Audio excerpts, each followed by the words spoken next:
satu mata kuliah metode numerik. Pada kesempatan ini saya menyajikan cuplikan proses pengajaran saya sebagai bagian dari pemenuhan PDD UKT-PT untuk bidang pengajaran. Mata kuliah yang akan saya tampilkan adalah metode numerik yang merupakan mata kuliah inti wajib dengan bobot 2 SKS mahasiswa Prodi Rekayasa Elektro di semester 2. Mata kuliah ini dirancang untuk mendukung tercapainya CPL Prodi, khususnya CPL 2 yaitu penguasaan teori dan konsep teknik elektro, dan CPL 3 yaitu kemampuan menerapkan pemikiran logis, kritis, sistematis, dan inovatif dalam konteks rekayasa. Sesuai dengan deskripsi RPS, pendekatan utama yang saya gunakan adalah student centered learning melalui project based learning. Saya percaya bahwa mahasiswa rekayasa belajar paling efektif ketika mereka mampu menerapkan konsep teoritis untuk memecahkan suatu masalah atau contoh kasus. Oleh karena itu, setiap topik dalam mata kuliah ini dirancang sebagai alat untuk mendukung penyelesaian proyek akhir mahasiswa, yaitu analisis dataset menggunakan aplikasi MATLAB. Sesuai dengan standar penilaian unjuk kerja, video pengajaran ini akan saya sajikan dengan kerangka DIA atau Delivery, Interaction, dan Assessment. Pada aspek delivery, saya akan menunjukkan bagaimana materi regresi linear disampaikan secara terstruktur dari konsep dasar hingga studi kasus dengan memanfaatkan media presentasi dan demonstrasi aplikasi. Pada aspek interaction akan terlihat melalui penerapan metode pembelajaran dalam kelompok. Sesuai dengan rencana minggu ini, di sini saya menunjukkan bagaimana saya berperan sebagai fasilitator dalam mendorong diskusi dan pemecahan masalah secara aktif oleh mahasiswa. Terakhir, aspek asesmen akan ditunjukkan melalui evaluasi formatif yang dirancang untuk mengukur ketercapaian kemampuan akhir mahasiswa, yaitu melalui penugasan dan kuis yang dilaksanakan melalui LMS kami, yaitu Syamoke. Adapun cuplikan pembelajaran yang akan disaksikan adalah pada pertemuan ke-9 dengan topik regresi linear. Topik ini dipilih karena sangat relevan dalam melatih mahasiswa untuk menganalisis data hasil pengukuran yang kurang sempurna, sebuah kompetensi yang sangat fundamental di bidang teknik elektro. Selamat menyaksikan dan Oke, baik. Assalamualaikum warahmatullahi wabarakatuh. Waalaikumsalam warahmatullahi wabarakatuh. Selamat siang, salam sejahtera buat semuanya. Kita lanjutkan topik perkuliahan kita. Kita masuk di pertemuan 9 metode numerik, di mana seperti yang saya jelaskan minggu lalu, kita akan membahas terkait regresi linear. Awal perkuliahan pun juga sudah saya jelaskan terkait metode ini. Pada hari ini capaian pembelajaran kita akan membahas terkait bagaimana Anda memahami konsep teknik elektro dengan menganalisis menggunakan metode numerik. Adapun topik di minggu ini kita ada 4 topik utama, yaitu kita bahas dulu persepsi bersama. Kita juga bahas terkait apa itu variabel dependent dan independent, serta penggambaran garis dan juga regresi linear sederhana. Di mana di akhir pertemuan kita saya akan membagi kelompok untuk mini proyek dengan data-data yang telah saya berikan nanti. Oke, teman-teman, kita sudah bahas beberapa metode, salah satunya pemecahan turunan serta integral. Di sini kita akan masuk ke regresi linear, yang mana waktu awal perkuliahan di pertemuan 2 atau 3 kita sudah sempat bahas terkait model matematika dan juga variabel-variabel di dalamnya. Ada variabel dependent dan variabel independent. Sekarang saya mau nanya, ada yang bisa jelaskan terkait apa itu variabel dependent dan variabel independent? Oke, silakan Mas. Ke kiri. Jadi variabel dependen dan independen adalah, kalau variabel dependen itu variabel yang tergantung, yang nilainya itu dipengaruhi oleh variabel yang lain. Sementara variabel independen adalah nilainya tidak dipengaruhi oleh nilai yang lain dan berdiri sendiri. Oke, benar. Terima kasih Mas. Variabel dependen adalah variabel yang nilainya dia terikat atau tergantung dengan variabel lainnya atau variabel independen. Jadi mereka itu biasanya dependen menempel dengan independen. Akan tetapi variabel independen atau variabel bebas nama lainnya adalah variabel yang nilai dia tidak dipengaruhi oleh variabel-variabel lainnya, tidak terikat. Benar. Nah, di sini misalkan kalau kita lihat di grafik, kita punya grafik terkait IPK dan juga usaha mahasiswa. Yang IPK-nya bagus, alhamdulillah, berarti usahanya kuat apa tidak? Kuat, harusnya. Maka IPK itu adalah variabel dependen atau independen? Dependen, karena dia dipengaruhi oleh usaha. Contoh variabel independen lainnya yang mempengaruhi IPK? Yang apalagi mempengaruhi IPK-nya? Sikap? Mungkin itu Bu, keaktifan, kehadiran, kayaknya nilai kelas jadinya ya. Atau mungkin bisa jadi anak ini ngekos atau tidak, bisa berpengaruh. Kenapa berpengaruh? Mungkin dia banyak kegiatan lainnya yang harus diurus. Kalau di rumah sendiri ya mungkin ada yang masakin, yang anak kos pasti butuh banyak hal yang harus dia kerjakan. Atau mungkin bisa jadi bekerja atau tidak. Mahasiswa yang bekerja pasti akan waktunya lebih sedikit untuk belajar daripada mahasiswa yang memang full time sebagai mahasiswa tidak bekerja. Jadi balik ke topik kita minggu ini, apa itu regresi?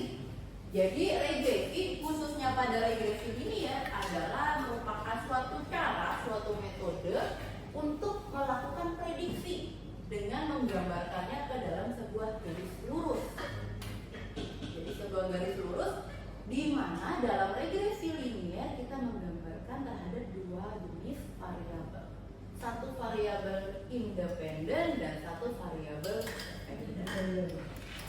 Jadi kita gambarkan ke pesanan garis. Waktu mata kuliah matematika teknik, Anda sebenarnya sudah ketemu juga, terutama di penggambaran grafik. Nah, di sini secara umum antara dua titik tersebut, variabel dependen dan variabel independen itu ada tiga keadaan.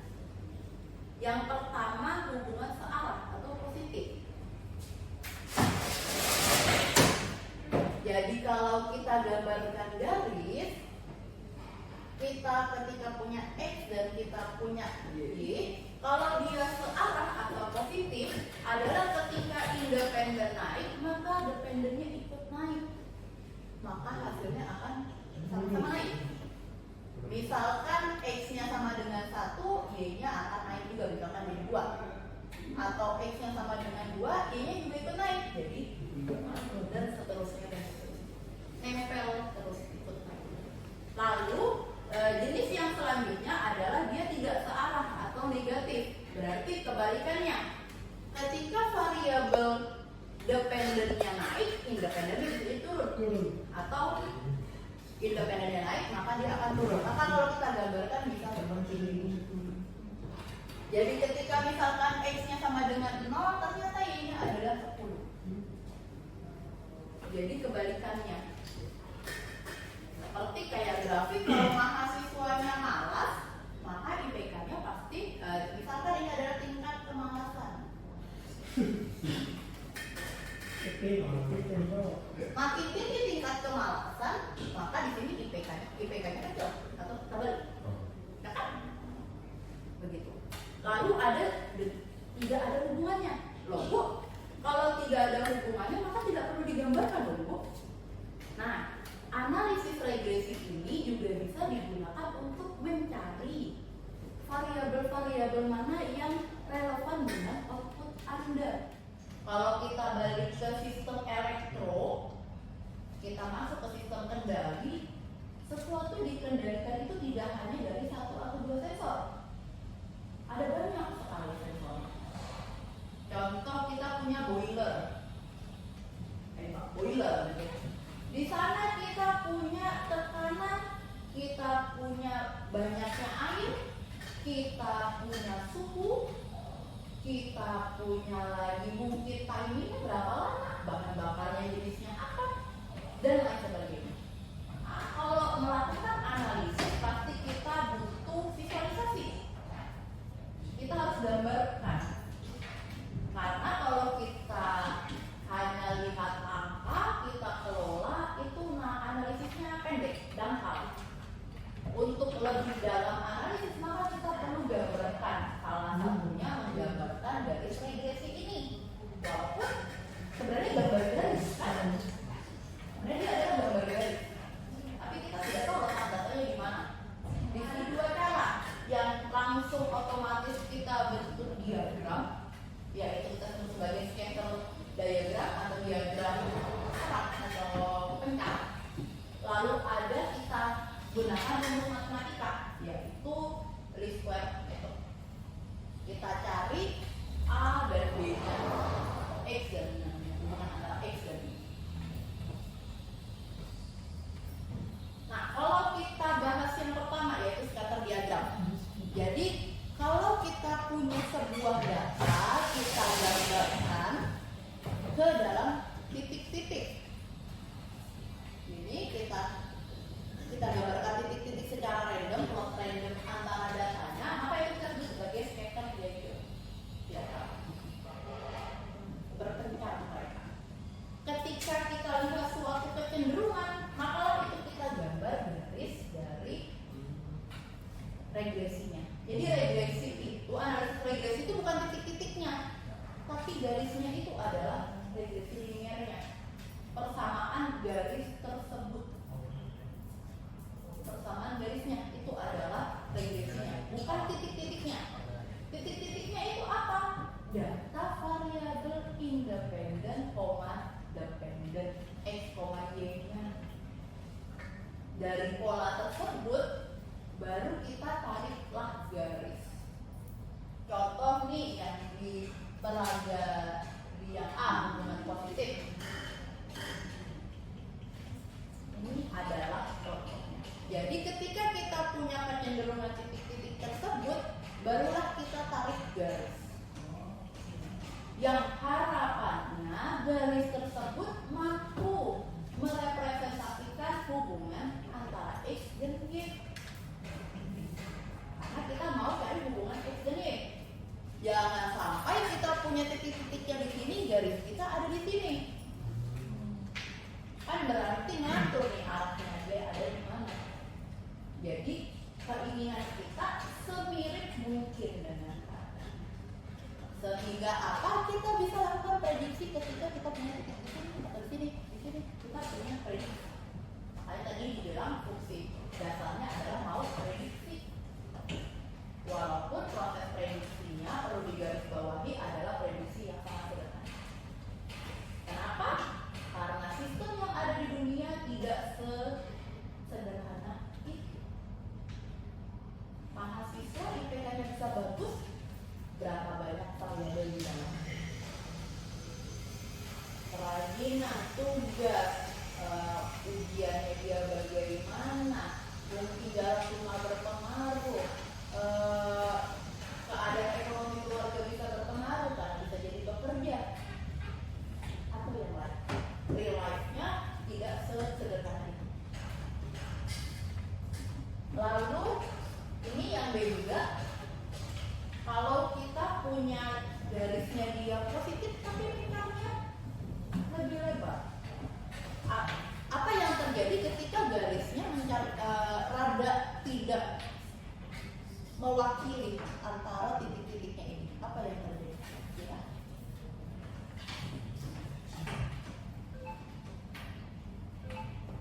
Pasti errornya lebih besar. Prediksi yang didapatkan tidak sebaik yang mepet. Kurang akurat. Waktu di pertemuan 1 dan 2 sempat saya bahas juga tuh terkait akurasi dan presisi. Nah, disinilah maksudnya. Jadi banyak analisis-analisis yang sudah kita lakukan, pasti kita menghitung namanya errornya berapa atau akurasinya berapa. Karena balik lagi yang kita lakukan adalah kisaran sebuah pendekatan yang metodenya numerik. Berdasarkan apa? Lain kalau metode kita yang analitik berdasarkan rumus yang ada. Kita tidak berdasarkan rumus, tapi berdasarkan angka atau data yang dimiliki. Tadi ini kalau yang negatif sama juga, atau ini positif, ini negatif, yang B garis lengkung negatif atau garis lengkung negatif. Maka pemecahannya kalau garis kita melengkung, apa yang harus kita lakukan? Nggak linear lagi dong. Maka ini kita di regresi yang order lebih tinggi lagi, kuadratik atau polinomial. Tapi itu kita akan bahas lagi di minggu depan. Atau ini yang tidak punya hubungan sama sekali, bingung mau tarik garisnya bagaimana? Ke sini benar, ke sini ya benar, ini benar, atau ini juga benar? Tidak ada. Semua benar. Semua benar atau semua salah ini? Konsepnya kita tidak bisa lihat, makanya kita ambil kesimpulan tidak punya hubungan. Sehingga ya kalau kita lihat dia tidak punya hubungan, berarti ini bukan variabel yang relevan. Boleh untuk dibuang variabel tersebut. Tidak perlu dimasukkan ke dalam sistem Anda karena dia tidak relevan dengan model Anda.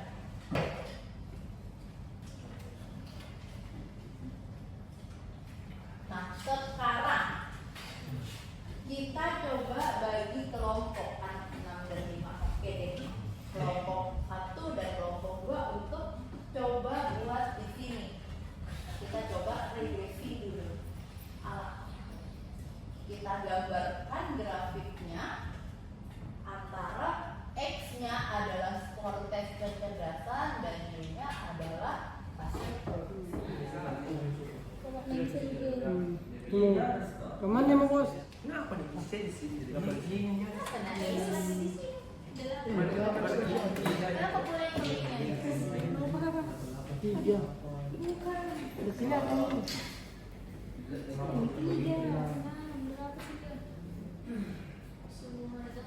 Berapa itu kan? Berapa? 30 sama 6. Apa variabelnya sih?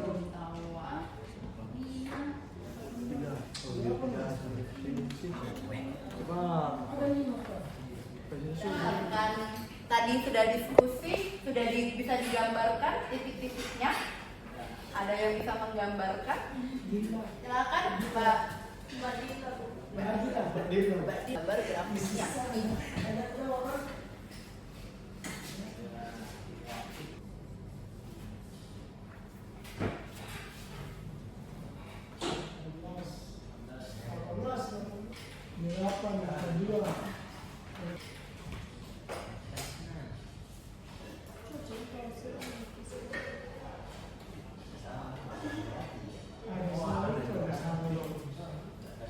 Oke, makasih Mbak Dila. Jadi kita mau cari bentuk persamaannya, yang mana tadi saya kasih narasi Y sama dengan MX plus Y. Di sini kita punya Y sama dengan A plus BX 11 12. Yang mana kenapa ini Y-nya Y aksen bukan Y seutuh? Karena balik kita adalah estimasi, perkiraan, prediksi. Sehingga apa? Nilainya bukan nilai pasti. Makanya Y-nya Y aksen. Atau bisa kita sebut Y topi juga, bahwa dia adalah Y-nya bukan Y sebenarnya. Y adalah gradien dari garis tadi saya sudah jelaskan, di mana kalau B-nya positif, hubungan X dan Y itu pasti sama-sama positif, naik ke atas. X besar maka Y besar. Kalau nilai B-nya adalah positif, kalau nilainya negatif artinya dia akan makin kecil atau dia adalah hubungan yang negatif. Lalu di sini kalau besar kecilnya X terhadap Y itu adalah koefisien regresi. Perubahan variabel X ini terhadap variabel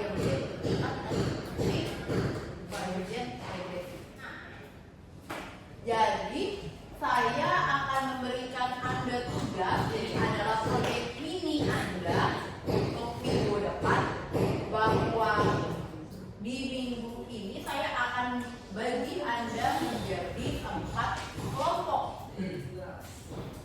Di mana di sini saya ingin Anda melakukan analisis data yang akan saya upload via LMS kita, Shopee, dan pengumpulan H-1 jam.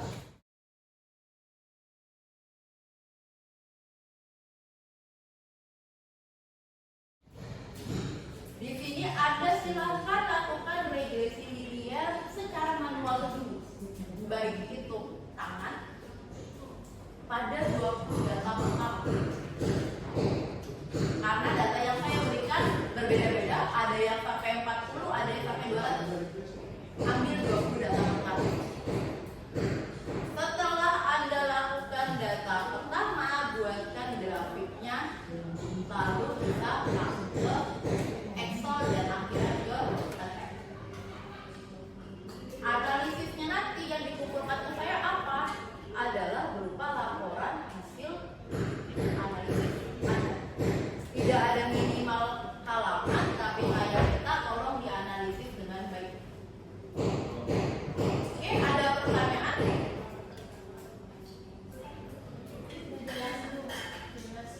Oke, kalau begitu kita akhiri pertemuan minggu ini. Terima kasih yang sudah hadir. Kita ketemu minggu depan dengan hasil yang semoga tugasnya sudah selesai. Di LMS saya juga menyertakan sedikit mini quiz terkait topik kita. Jadi silakan dijawab saja sesuai dengan apa yang kita sudah pelajari tadi. Waktu kuisnya mungkin sekitar 15 menit saja saya kasih dijawab. Tapi dengan soal sebanyak 3-5. Baik, saya akhiri pertemuan minggu ini. Terima kasih yang sudah hadir. Wassalamualaikum warahmatullahi wabarakatuh. Waalaikumsalam warahmatullahi wabarakatuh. Terima kasih.